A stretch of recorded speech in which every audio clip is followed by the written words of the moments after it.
கொடைக்கானல் மலைப்பகுதிகளில் 10 ஆண்டுகளுக்கு முன்னர் இருந்த ஆப்பிள் இப்பொழுது இல்லை. இப்பொழுது உள்ள பேரிக்காய்கள் 10 வருடங்கள் கழித்து இருக்கிறதா என்ற கேள்வி எழுந்துள்ளது. என்ன காரணம் பார்க்கலாம்.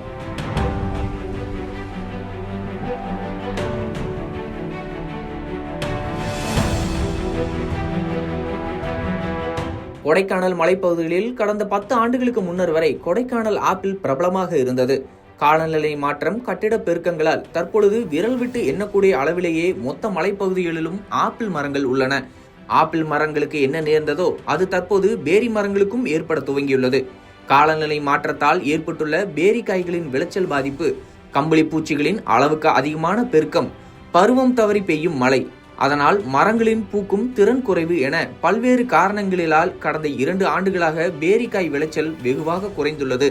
மேற்கூறிய இயற்கை காரணங்களை ஒருபுறம் வைத்தாலும் பேரி தோப்புகள் எல்லாம் தற்போது கான்கிரீட் தோப்புகளாக கொஞ்சம் கொஞ்சமாக மாற துவங்கியுள்ளன.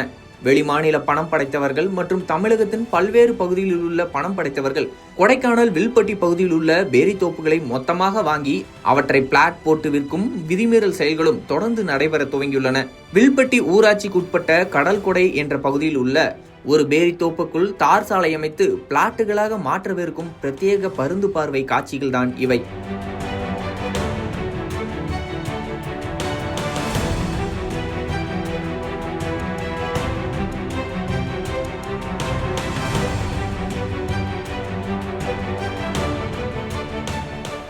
பேரி மரங்களில் விளைச்சல் குன்றுவதை தோட்டக்கலைத்துறை அதிகாரிகள் கவனத்திற்கு விவசாயிகள் கொண்டு சென்று அதற்கு தீர்வுகளை பெற வேண்டுமே தவிர பேரி மரங்களை அழித்து பிளாட்டுகள் போட்டு கட்டிட பெருக்கங்களை உருவாக்குவது எதிர்காலத்தில் பேரிக்காய்கள் கொடைக்கானல் மலைப்பகுதிகளில் ஆப்பிள் போல முற்றிலும் அழியும் நிலை ஏற்படும் என உள்ளூர் மக்கள் எச்சரிக்கின்றனர்.